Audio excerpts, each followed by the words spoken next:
ఓం మహాగణాధిపతయే నమః. ఓం గురుభ్యో నమః. ఓం శ్రీమాత్రే నమః. పరమేశ్వర స్వరూపమైనటువంటి జ్యోతిష, వాస్తు మరియు ఇతర అనేకమైనటువంటి శాస్త్రములను మనకు అందించినటువంటి మహర్షులకి నమస్కారం. హయగ్రీవ హయగ్రీవ హయగ్రీవేతి యోవధేత్ తస్య నిస్సరతే వాణి జిహ్నుకన్యా ప్రవాహవత్. అరుణాం కరుణాతరంగితాక్షీం ధృతపాశాంకుశపుష్పబాణచాపాం అనిమాదిభిరావృతాం మయూకైః అహమిత్యేవ విభావయే భవానీం. శ్రీమాత్రే నమః. ప్రేక్షకులందరికీ కూడా ఆ లలితాంబిక అమ్మవారి అనుగ్రహం పరిపూర్ణంగా కలగాలని మనస్ఫూర్తిగా కోరుకుంటూ, మనం ఈరోజు చాలామంది నన్ను అడిగినటువంటి ఒక ప్రశ్న ఏమిటి అంటే, ఏమంటే మేము లైఫ్లో ఫైనాన్షియల్గా బాగా చితికిపోయి ఉన్నాము, మరలా మేము రీస్టార్ట్ చేయాలి అనుకుంటే పర్టికులర్గా ఏదైనా ఒక్కొక్క లగ్నం బట్టి లేదా ఒక్కొక్క రాశిని బట్టి ఫలానా వాళ్ళ ద్వారా ధనం తీసుకొని స్టార్ట్ చేయడం కానీ, లేకపోతే ఫలానా రోజు స్టార్ట్ చేయడం కానీ, ఫలానా దేవత ఆరాధన చేసుకుంటూ స్టార్ట్ చేయడం కానీ, మళ్ళీ నా లైఫ్ని కనుక రీస్టార్ట్ చేయాలనుకుంటే ఎటువంటి రోజు అంటే ఏ రోజు ఎటువంటి వాటిల్లోకి ఎంటర్ అవ్వడం ఇట్లాంటివి ఏమైనా ఉంటుందా అని. బట్ నేను ఒకటి చెప్తాను, ఇది ఫలానా లగ్నం, ఇది మేషమో వృషభమో ఉంటుంది లగ్నం, అలా లగ్నం బట్టి ఉంటుంది, ఉండదని కాదు. కాకపోతే మీ పర్సనల్ చార్ట్లో మీ ధనాధిపతి ఎలా ఉన్నాడు, మీకున్న మహాదశ ఎలా ఉంటుంది అనేటువంటిది ఉంది. దీనికి కండిషన్స్ కూడా నేను లాస్ట్లో చెప్తాను. అదేవిధంగా అసలు జాతక చక్రం లేని వాళ్ళు కూడా ఫైనాన్షియల్ గ్రోత్ అవ్వాలి ఏంటనేది చెప్తాను. బట్ మనం ఈ ఎపిసోడ్స్లో ఏంటంటే ఒక్కొక్క లగ్నం తెలియని వారు రాశి బట్టి మనం ముందుకు వెళ్దాం. వృశ్చిక లగ్నము, వృశ్చిక రాశి. లగ్నము వృశ్చిక లగ్నానికి పట్టుదల ఎక్కువ, కాంపిటీషన్ లక్షణాలు ఎక్కువ, కాంపిటేటివ్ ఫీలింగ్ ఎక్కువ ఉంటుంది. ఓ రకంగా వీళ్ళకి ఇది జీవితంలో ఎదగడానికి చాలా చక్కగా ఇస్తుంది. అయితే ఇక్కడ ఉన్న కాన్సెప్ట్ ఏంటంటే, మీకు మీ ధనాధిపతి ఎవరు, మీరు మీ ధనాధిపతి ఎక్కడ ఉంటే ఏ మార్గాల్లో మీరు వెతుక్కోవడం ద్వారా ఏ రోజు మీకు సక్సెస్ ఉంటుంది అని చూసుకుంటే కనుక, పర్టికులర్గా మీ ధనాధిపతి గురువు 2 and 5 కనెక్టివిటీ. ఈ గురువు బుధుడు కనుక ఇద్దరు బాగుంటే షేర్ మార్కెట్లో కూడా రానిస్తారు. బాగోకపోతే అసలు షేర్ మార్కెట్ జోలికి వెళ్ళకూడదు, నష్టం వస్తుంది దాని ద్వారానే. అది కూడా లాంగ్ టర్మ్ చేసుకుంటే పర్లేదు, డైలీ ట్రేడింగ్స్ అసలు వెళ్ళకూడదు వృశ్చికం వారు. అయితే ఇక్కడ మీ ధనాధిపతి కనుక రాశిలో ఉన్నాడు అనుకోండి, ఉదాహరణకి గురువు వచ్చి వృశ్చికంలో కూర్చున్నాడు, భూముల మూలంగా ఇన్వెస్ట్మెంట్ చేసుకుంటే మీకు బాగుంటుంది చెప్పాలంటే. అదేవిధంగా బయట దేశాలకు వెళ్ళడం, వేరే ప్రాంతాలకు వెళ్ళడం, సప్తమంలో ఉన్నా కూడా ఇటువంటి రిజల్ట్సే ఇస్తుంది. ఎందుకంటే శుక్రుడు ఈజ్ గృహానికి కారకుడు, కుజుడు భూములకు కారకుడు. కాబట్టి చరరాశి అవుతున్నప్పటికీ కూడా, అంటే స్థిరరాశి అవుతున్నప్పటికీ కూడా సప్తమం అనేది మనకి శాస్త్రాల్లో విదేశీ యోగంగా చెప్పారు సప్తమాన్ని, అందుకని. అలాగే అదే ధనాధిపతి కనుక నీచబడ్డాడు, చాలామందికి ఇక్కడ ఈ కన్ఫ్యూజన్ ఉంటుంది. లేదు రెండో స్థానంలో ఉన్నాడు అనుకోండి, అప్పుడు బిజినెస్ మూలంగా ఏదైనా స్కూల్స్, కాలేజెస్, కన్సల్టెన్సీ సెంటర్స్ పెట్టడం ద్వారా ఉంటుంది. అదే 3లో నీచబడ్డాడు అనుకోండి, నీచబడ్డప్పుడు మాత్రం సిబ్లింగ్స్ వల్ల ధనాన్ని నష్టపోవడం కానీ, లేకపోతే అక్కడ శని కూడా, అంటే రాస్యాధిపతి కూడా పాడైతే ఏదైనా భూముల మీద పెట్టడం ద్వారా ధనం నష్టపోవడం కానీ జరుగుతుంది. కాబట్టి ఈ విషయంలో జాగ్రత్తగా ఉండాలి. అలాగే 4లో ఉన్నాడు అనుకోండి, 4లో ఉంటే కాంపిటీషన్ రిలేటెడ్, స్పోర్ట్స్ రిలేటెడ్ మూలంగా కూడా డబ్బులు ఇస్తాడు అక్కడ.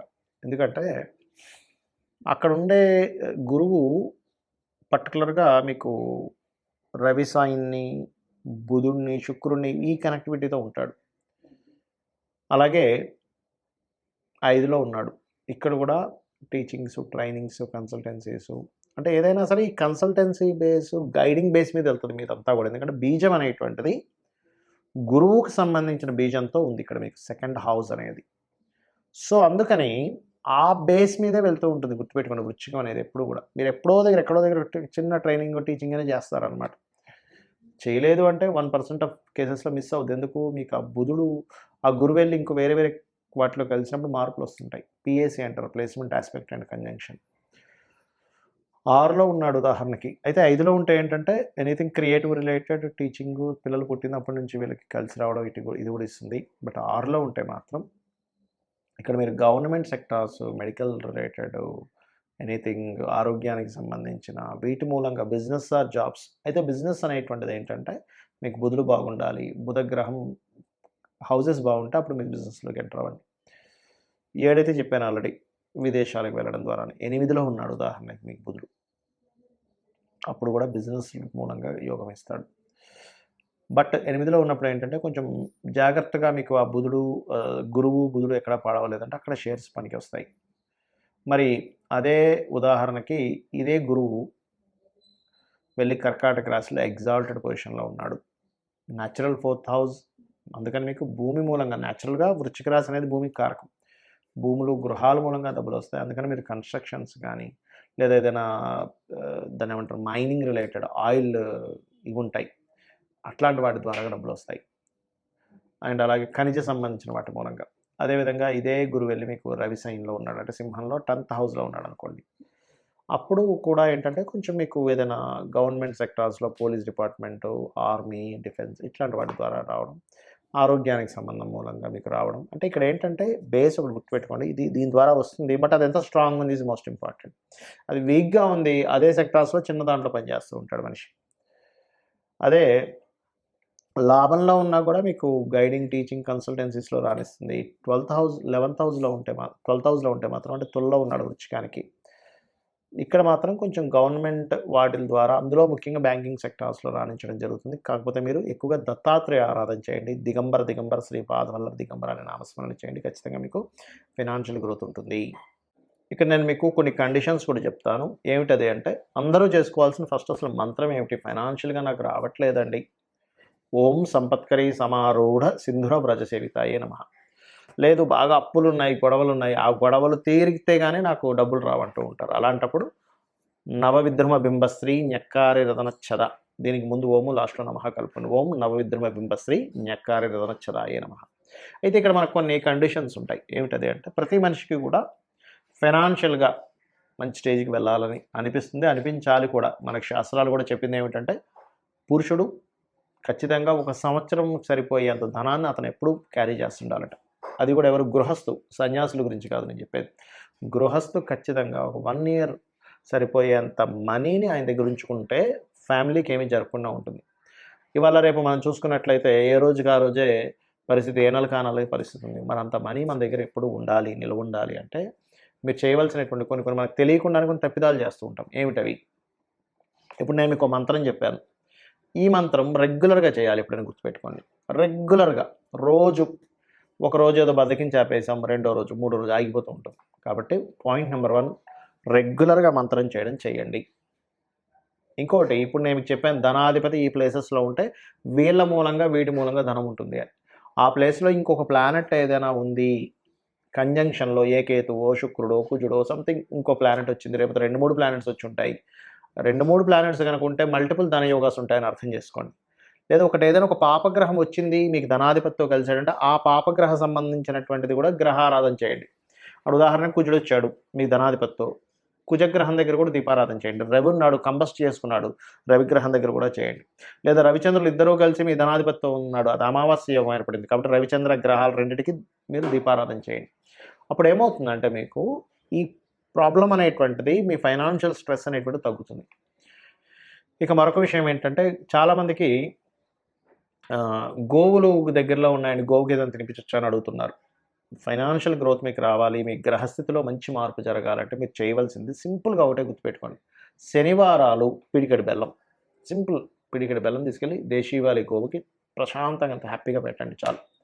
ఆ జీవి గనక ఆనందిస్తే ప్రకృతి ఆటోమేటిక్‌గా మీకు పాజిటివ్ రిజల్ట్స్ ఇస్తుంది. శుక్రవారాలు 3 చపాతీలు తీసుకోండి. దాన్ని నూనెతో కాల్చకుండా చక్కగా నార్మల్‌గా కాల్చి దాని మీద చక్కగా తేనె పూసి చిన్న చిన్న ముక్కలుగా చేసి చిన్నపిల్లలకి ఎలా తినిపిస్తామో అట్లా గోవుకు తినిపించండి. 3 సంఖ్యకి గురువు కారకుడు. తేనెకి శుక్రుడు కారకుడు. గురు శుక్రుల సంబంధం ఈజ్ ఫైనాన్షియల్ గ్రోత్.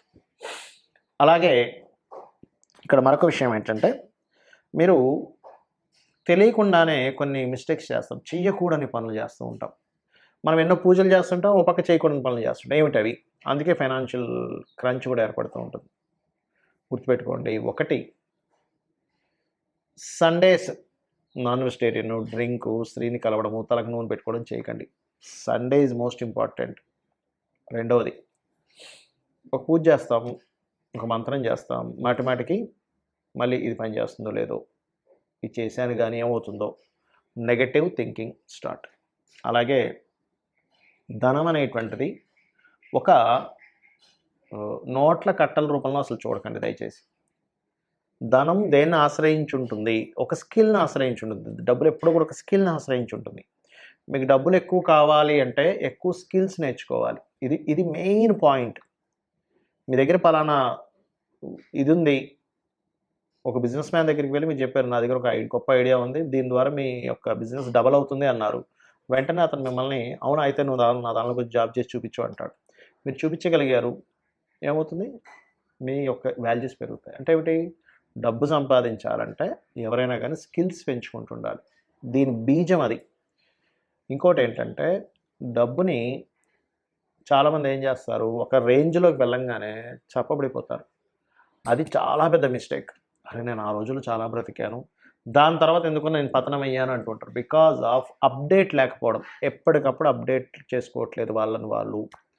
ఎప్పుడైతే మనం అప్డేట్ చేసుకోవడం ఆగిపోతామో, ప్రకృతి, ఈ వరల్డ్ అనేది ఆగదు. వెళ్ళిపోతూనే ఉంటుంది. మనం అక్కడ ఆగిపోయాం. ప్రపంచం ముందుకు వెళ్ళిపోయింది. ఇది గుర్తుపెట్టుకోండి. నేను చెప్పిన పరిహారాలు చేసుకోండి. 100కి 100% మీరు లైఫ్‌లో సక్సెస్ అయి తీరుతారు. ఇంకా ఎక్కువ సమస్యలున్నాయండి. అసలు మైండ్ పని చేయట్లేదు అంటుంటారు చాలామంది. అసలు ఏం చేయాలో అర్థం కావట్లేదు. షివరింగ్‌గా ఉంది. బోలెడు క్రెడిట్ కార్డ్స్ అయిపోయాయి. చాలా ఇబ్బందిగా ఉంది. ఉదయం, సాయంత్రం 2 సార్లు లలితా సహస్రనామాలు యూట్యూబ్‌లో పెట్టుకొని చక్కగా జస్ట్ ధ్యానంలో కూర్చొని ఇక్కడ ఆ కాన్సంట్రేషన్ ఇక్కడ చేస్తూ అలా కూర్చోండి. మీ మైండ్ ఫస్ట్ సెట్ అవుతుంది. ఎందుకంటే నేను చాలామందిని చూస్తుంటాను. బోలెడన్ని అప్పులు, క్రెడిట్ కార్డులు వాడేసి, అది వాడేసి, ఇది వాడేసి అవి ఎలా కట్టాలో అర్థం గాక వాళ్ళ ఫోన్ నుంచి తప్పించుకొని ఇలాంటివన్నీ పడుతున్నారు. అప్పులు మీకు పూర్తిగా పోవాలంటే ఓం అపర్ణాయై నమః ఈ మంత్రం చేయండి. ఖచ్చితంగా మీరు ఆ యొక్క అమ్మవారి అనుగ్రహంతో మరలా పూర్వ వైభవాన్ని మీరు పొందుతారు.